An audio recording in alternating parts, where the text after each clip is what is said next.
You'll never be good enough for me. You're just a situationship, my girlfriend yelled. In front of her coworkers, I didn't argue, I just kicked them all out and watched her lose her mind while I was with someone better. Hey Reddit, I threw a party for my girlfriend's work promotion. She thanked me by calling me a situationship in front of her boss and coworkers. Get ready for this one, cause it gets wild. I, 29 male, was with my girlfriend Kara, 27 female, for 4 years. I met her at my buddy Jace's birthday party. She was wearing this dark green dress, laughing at something her friend said, and when our eyes met, something clicked. She had her place across town. I had mine.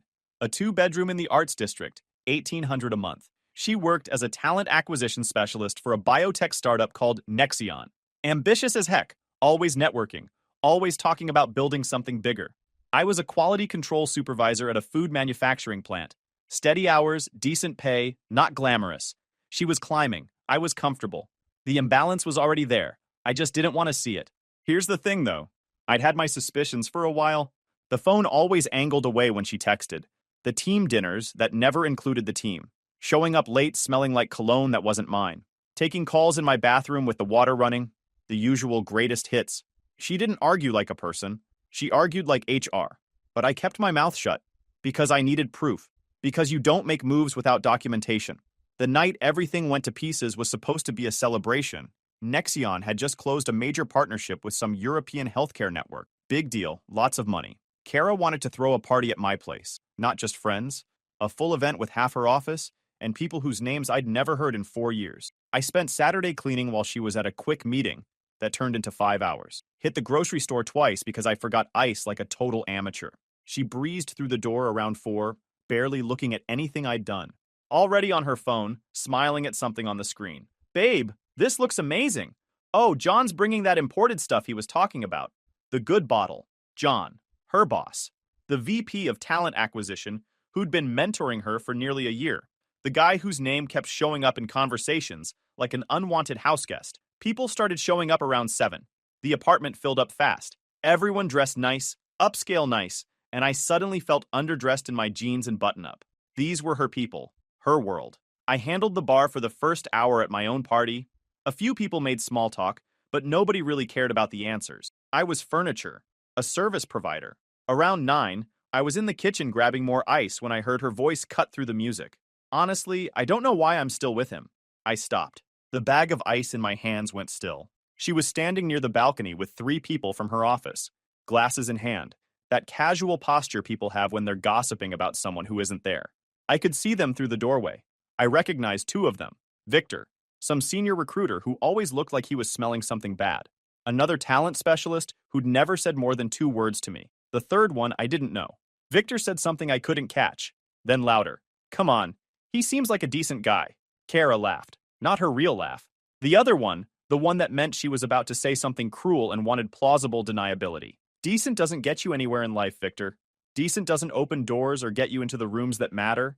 She took a sip from her glass, swirling it like she was at some vineyard instead of my cramped apartment. I need someone who matches my ambition, you know? Someone who's actually building something. Not someone who's peaked at checking expiration dates for a living. The ice bag split in my hands. Cubes scattered across the floor, skittering in every direction. That's when everything got real clear. The talent specialist leaned in, said something quiet, probably something about keeping her voice down. Kara shook her head like she couldn't be bothered with discretion. He's comfortable. That's his entire personality. Comfortable job, comfortable routine, comfortable dreams. I'm trying to build an empire here, and he's just furniture, background noise, someone to keep around until something better comes along. That's when she saw me. Our eyes locked across the apartment. 2 seconds, maybe 3. Time doing that weird thing where it stretches and contracts at the same time. And here's what really burned. She didn't look embarrassed. She didn't look sorry. She looked annoyed. Like I was inconveniencing her by existing within earshot of her performance. Kara straightened up, and I saw it. This flash of something in her eyes. Challenge. Or maybe just someone figuring out her next move. Maybe drunk. You'll never be good enough for me. You're just a situationship, she said. Loud enough that conversations around us stopped. Loud enough that the music suddenly seemed too quiet. Loud enough that I felt every person in that apartment turn to look at me, waiting to see how I'd respond. So I responded. I walked to the speaker and killed the music. Dead silence. 30-something people staring at me like I'd lost my mind. Maybe I had. But this was my apartment, my space, and I was done being furniture in my own home. Party's over, I said, loud enough for everyone to hear. Get out! The room froze. Someone near the kitchen set down their glass like it was suddenly made of poison. A woman I didn't recognize grabbed her purse and started inching toward the door. Kara's face went white. Nate, what are you? I said, get out. All of you.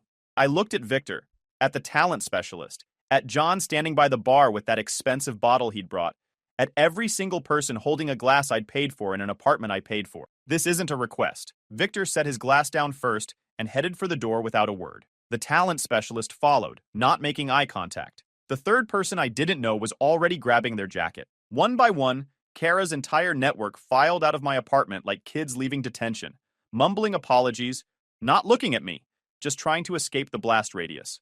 John hesitated, looked at Kara like he was waiting for instruction. You too, I said. Take your bottle with you. He grabbed it and left without a word. Smart man. First smart thing he'd done all night. Within 3 minutes, the apartment was empty except for Kara. She stood frozen by the balcony, still holding her glass like a prop she'd forgotten to put down. You're embarrassing yourself, she said. But her voice was shaking. No, you did that. I held the door open. We're done. 4 years, Kara. 4 years I gave you. And I'm furniture? A situationship? I stepped closer. You want someone who's building something? Go find him. But you're not doing it from my living room. She grabbed her purse with shaking hands, stopped at the door, turned back like she was going to say something that would fix this. Make me fold. Make me apologize. Give her some piece of dignity to carry out the door. I closed the door in her face. Stood there for a solid 5 minutes, just breathing. The apartment was silent. Solo cups everywhere.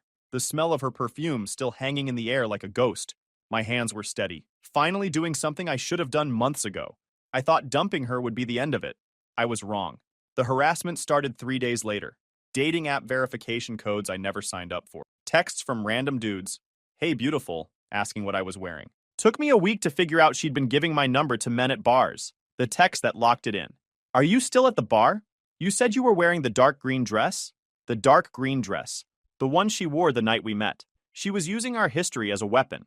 Then some guy called saying, you told me you were single. Before I could even respond, he sent me a screenshot. Her, texting from a different number. Text me instead, my phone's dying, and then giving him my digits. She wasn't just handing out my number. She was running a relay to humiliate me, creating a whole system just to make my life miserable. I blocked numbers as fast as they came in.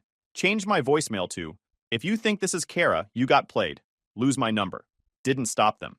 New area codes every few days. Then came the narcissist quiz. She sent me a link about 2 weeks after the party. Some online personality assessment said she wanted closure and to understand what went wrong. Out of curiosity, I took it. Answered honestly. The next day, she forwarded my results to her group chat and started posting about them online. Your test literally said you lack empathy. She wasn't looking for closure. She was building a narrative, making me the villain so nobody would ask questions about her. Preemptive victim mode. If she could diagnose me publicly, then whatever I said about her would sound like the ravings of a narcissist trying to gaslight his way out of accountability. I saved those screenshots too. Around that same time, Bex texted me, Kara's college friend, one of the few people in her circle who'd ever treated me like a human being. Hey, I know you probably don't want to talk to anyone right now, but I think you should know something. I texted back, just tell me. The night of the party, after you kicked everyone out, she called John from the parking lot. She said, finally, now I don't have to keep pretending. John's going to be so relieved. John. I'd been suspicious for months, and I'd been right. Kara kept texting me directly too, from new numbers when I'd block her. Apologies. I still love you. The whole routine. I ignored all of it. But I grabbed my laptop and logged into a shared cloud account we'd set up early in the relationship for photos and trip planning. She'd never been good at digital security. Never changed passwords. The password was exactly what it had always been. Time to find out what else she hadn't bothered to hide. The shared folder had a section called Work Events. I'd never clicked on it before. Had no reason to. My hand hovered over the trackpad for a good 10 seconds. This was a line. Once I crossed it, there was no going back. I clicked. 68 items loaded.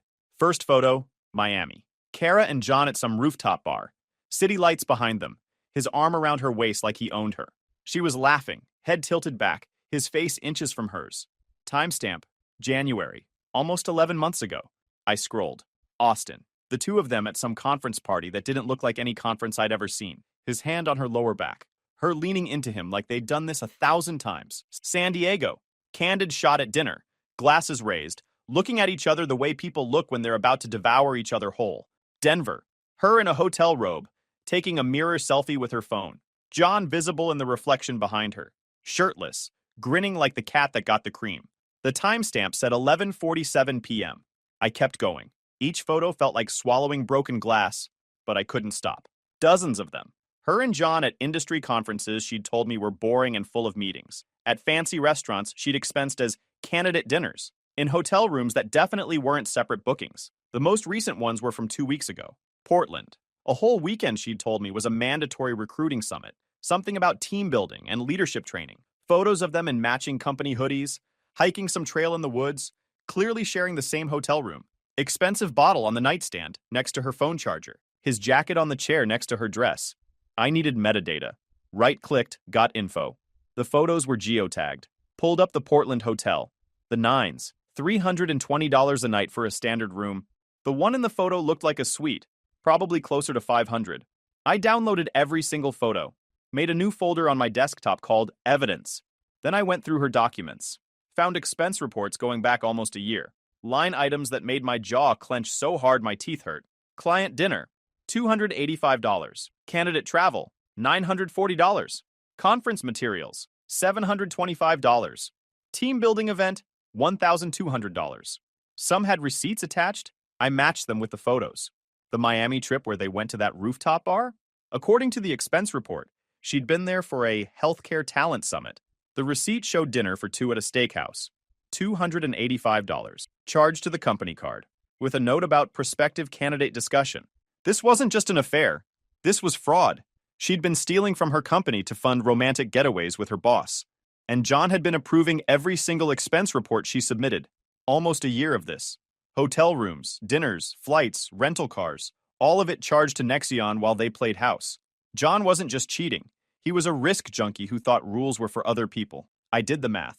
Based on the expense reports I could find, they'd billed the company for somewhere between $10,000 and $15,000 in personal travel, maybe more. My phone buzzed. Kara again, from yet another new number. Please talk to me. I need to know you're safe. Safe? That was rich. She'd been stealing from her company, sleeping with her boss, giving my number to random men, and now she was worried about my safety. The nerve on this woman. Unreal. I almost responded. Almost sent her one of the photos just to watch her scramble. But I wasn't going to tip my hand. Not yet. I had homework to do. I opened a new browser tab and searched employment attorney near me. Not for a lawsuit. I wasn't looking to get paid. I wanted to know my options. Figure out how this game worked, how much leverage I actually had, and how to use it without getting burned. It was almost 4 a.m. I wasn't sleeping anyway. I put on my shoes and went for a run through the empty streets. 3 miles, then 4, then 5, until my legs burned and my lungs hurt and I couldn't think about anything except not dying, until her voice finally stopped playing in my head. By the time I got back, drenched in sweat and finally exhausted, I had a plan forming. She wanted someone ambitious? Someone who was building something? Fine. I was about to build her worst nightmare. I spent Sunday building my case like I was preparing for war. Monday morning, I called an employment attorney. She picked up on the second ring. My name's Nate. I just ended a 4-year relationship. My ex has been harassing me, giving my number to strange men, running a smear campaign, and I've discovered she's been committing expense fraud at her company with her boss. I have documentation. Pause. A long one. That's a lot to unpack. Can you come in today at 2? I could. I did. My attorney was in her 50s, sharp as a razor, with the kind of no-nonsense energy that said she'd dealt with this type of mess 100 times. She didn't waste time with small talk, just handed me a bottle of water and told me to start from the beginning. I showed her everything. The fraud evidence, she said when I was done. That's not my wheelhouse, but I can tell you this. If what you're describing is accurate, their company would be very interested. Expense fraud is a fireable offense. Depending on the amounts, it could be criminal. And a supervisor approving fraudulent expenses for someone he's sleeping with? That's a whole other level of liability. Could I get in trouble for accessing the cloud account? Was it a shared account? Joint access? Yes. Same password for 4 years. She never changed it. Then no. You had authorized access to a shared account. That's not hacking. She tapped her pen on the desk. What's your end game here? Revenge? Or just making sure she stops? I thought about it. I want her to face consequences for what she did. Not just to me, to the company she's been stealing from. And I want the harassment to stop. Then document everything, stay calm, and don't engage publicly. If you want to report the fraud to her employer, do it anonymously. Keep your fingerprints off it. Let them do the investigating. For the harassment, I can send a cease and desist. I left her office with a game plan and an $800 retainer, worth every penny. When I got home, she was sitting on my front steps. Kara, eyes red, makeup smudged, looking like someone who'd been crying for days. She still had a key from when we were together. I'd never asked for it back. Oversight. She hadn't let herself in, though. Just sat there on the concrete like a stray cat waiting to be let back inside. She stood up when I walked over. We need to talk. No, we don't. Nate, please. I wasn't thinking straight. I didn't mean any of it. The things I said at the party. Which part? The part where you called me furniture in front of 30 people? Or the part about John being relieved you don't have to pretend anymore? Her face changed. The mask slipped just enough for me to see something real underneath. Calculation. The gears turning. Figuring out her next angle. Who told you that? Doesn't matter. It matters to me. Someone at my company is spreading lies about your company. I pulled out my phone. Opened the photo folder. Let's talk about your company. I turned the screen toward her. Miami. Her and John at some rooftop bar. His arm around her waist like he owned her. Her laughing, head tilted back, his face inches from hers. Her face went white. Actually white, like the blood just drained out of it.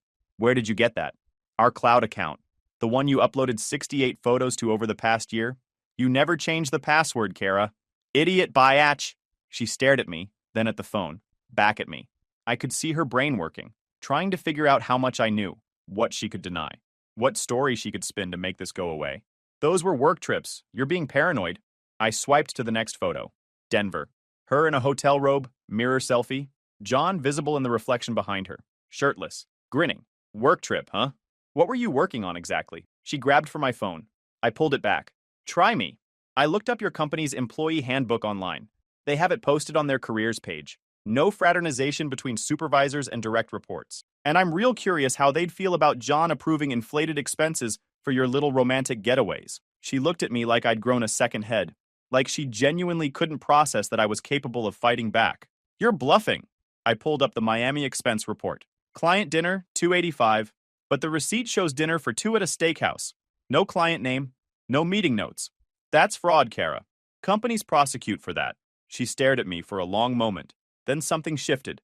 The victim act turned into something uglier. Fine. You want to play hardball? I'll tell everyone you were controlling. That you isolated me from my friends. That I was scared to leave. Remember that quiz you took? The one that flagged you for narcissistic tendencies? I have the results. No one will believe you. My jaw set. Eyes locked on hers. I stopped blinking. The quiz you sent me after I dumped you. I pulled up the screenshots. Yeah, I have those too. Along with the messages where you bragged about diagnosing me, and the phone number relay you've been running. She went pale again. That one hit different. That was her thinking she was clever, and realizing I'd mapped the whole operation. She tried everything after that. Tears, deals, threats, playing victim. None of it landed. Finally, she doubled down. You're just furniture, Nate. You always were. I looked at her for a long moment. Give me the key. She stared at me. The key to my apartment. Give it back. Now. She dug it out of her purse with shaking hands and dropped it in my palm. We're done here. Don't come back. She left. I logged into the Netflix account. My account. The one I'd been paying for since before we met. Renamed her profile to guest. Renamed mine to owner. Changed the language on guest to Mandarin. Set a pin on owner. Then I sat back and waited. Took about 4 minutes. What did you do to Netflix? This is so petty I can't even watch anything. Nate, I swear, I replied once. Guest accounts don't get opinions. Then I blocked her number. Changed my locks the next morning. 2 days after she left my doorstep, Beck sent me a screenshot.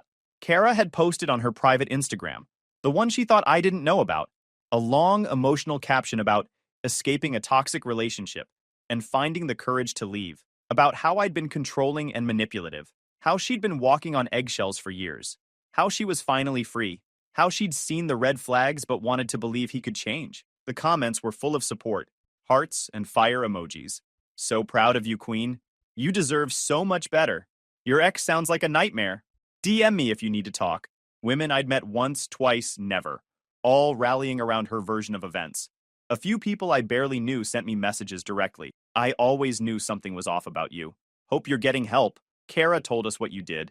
You should be ashamed. She was rewriting history in real time, and people were eating it up.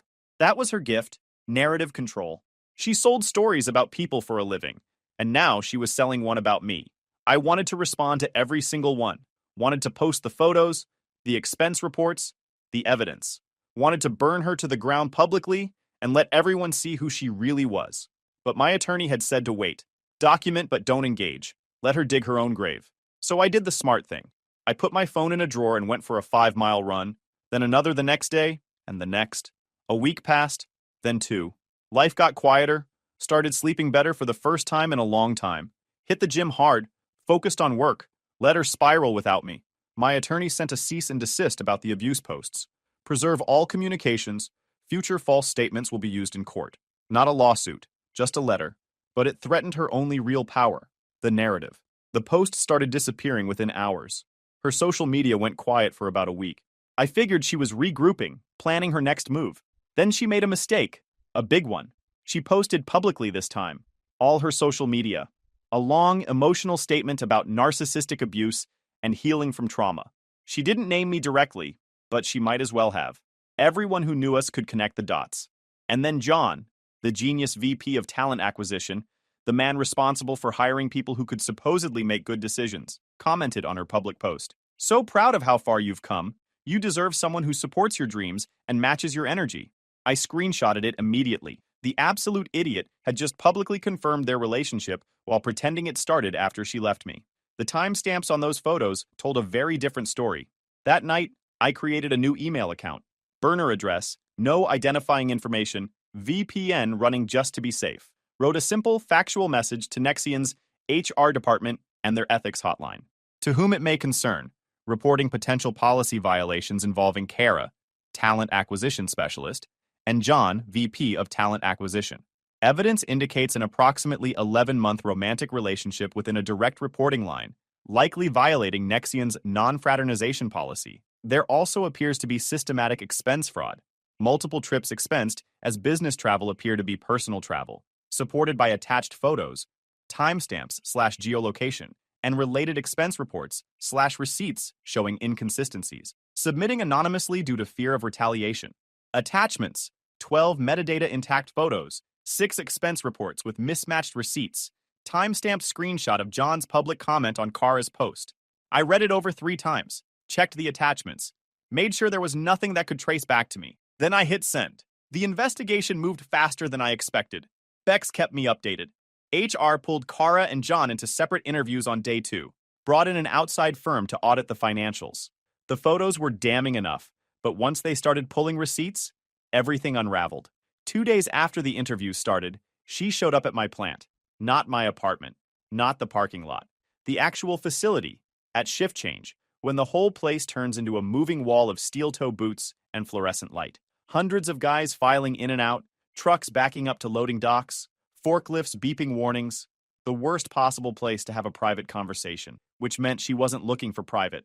Security stopped her at the gate. She still got close enough that everyone walking in could see her. Hoodie, hair pulled back, eyes puffy, holding her phone like it was a weapon and a lifeline at the same time. She looked smaller than I remembered. Desperate. She didn't yell my name. That would have been too honest. She just stood there and waited until she spotted me, like we were at some sad reunion and she was entitled to closure. Like I owed her a final conversation. I didn't speed up. I didn't slow down. I walked like I had a schedule. Because I did. Nate, she said, voice shaking. Please.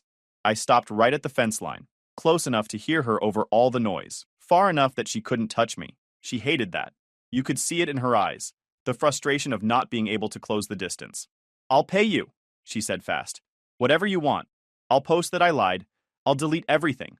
I'll tell everyone the truth. Just, please stop. Not, I'm sorry. Not, I miss you. Just, stop. Her phone lit up while she was begging.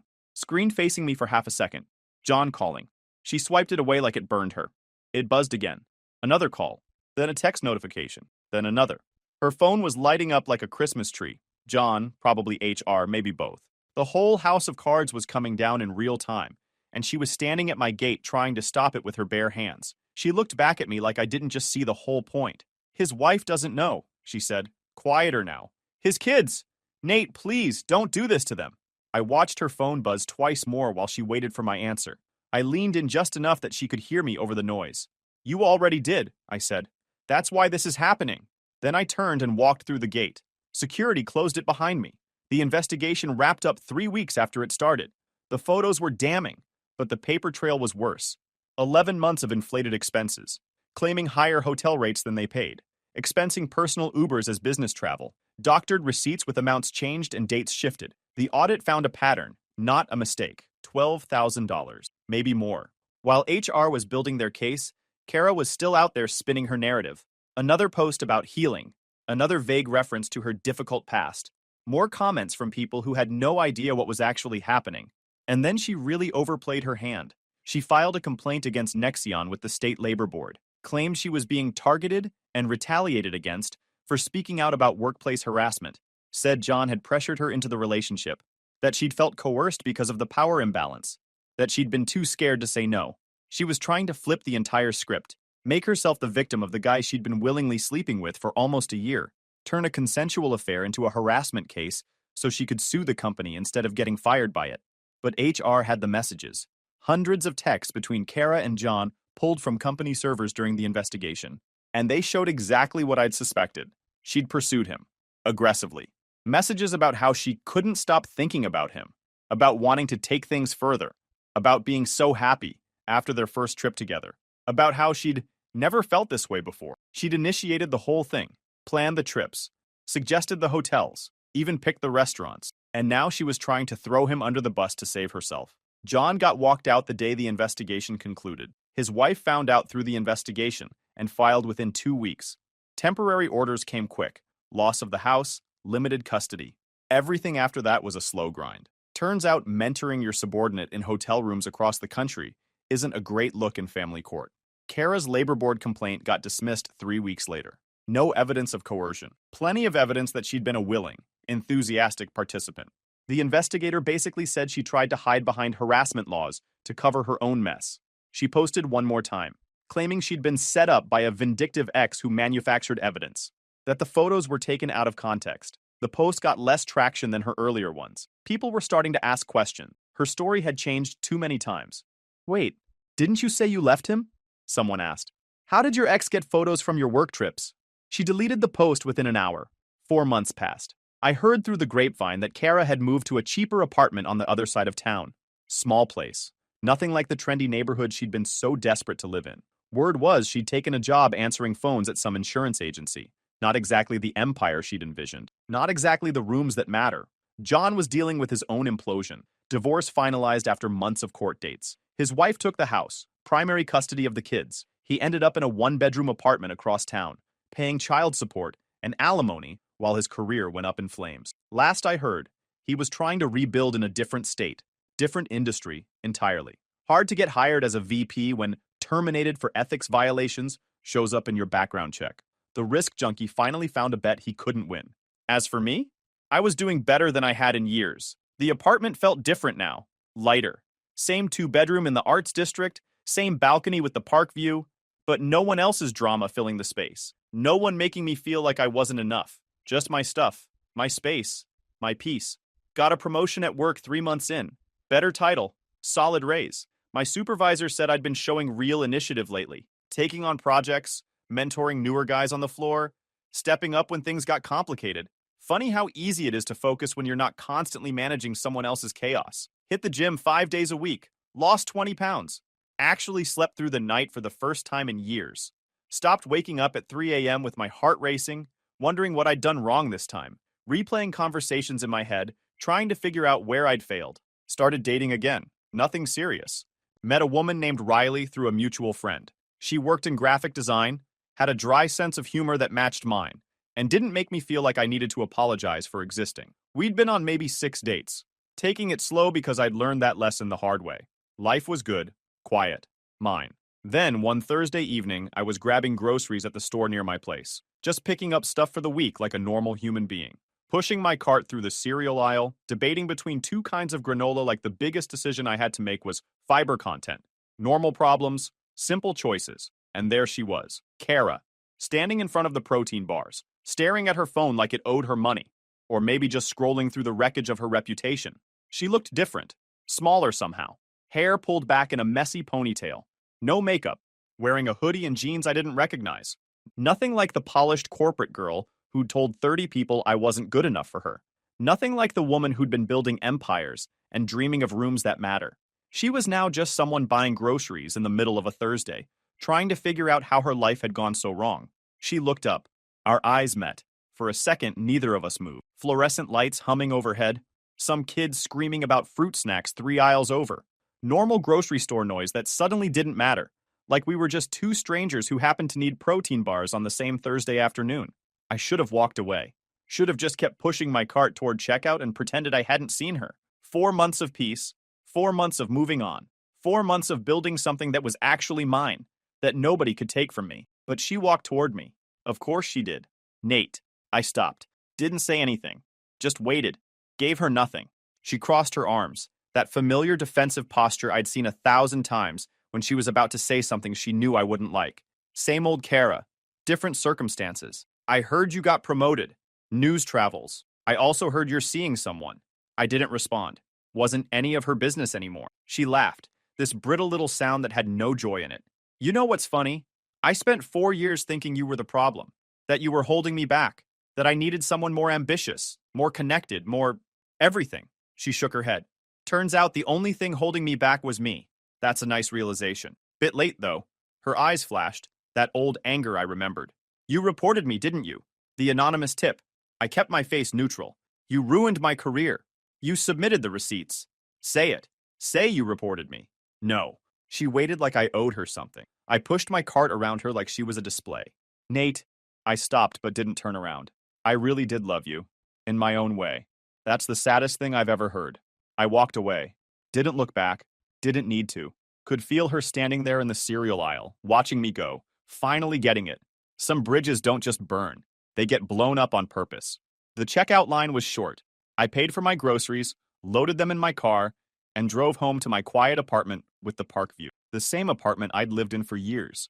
The one that finally felt like mine again. Riley texted while I was putting things away. Wanted to know if I was free Saturday. She'd found some new Thai place she wanted to try. Said she'd read the reviews, and it looked amazing. I smiled and typed back, absolutely. Pick you up at 7? The phone buzzed. Perfect. Can't wait. I built a life without her, and it's the best thing I ever made. Guys, we are so close to hit 100,000 subscribers on this channel. If you are not subscribed to the channel, please consider subscribing. It really helps hit that 100,000 mark. Thanks for making this dream come true.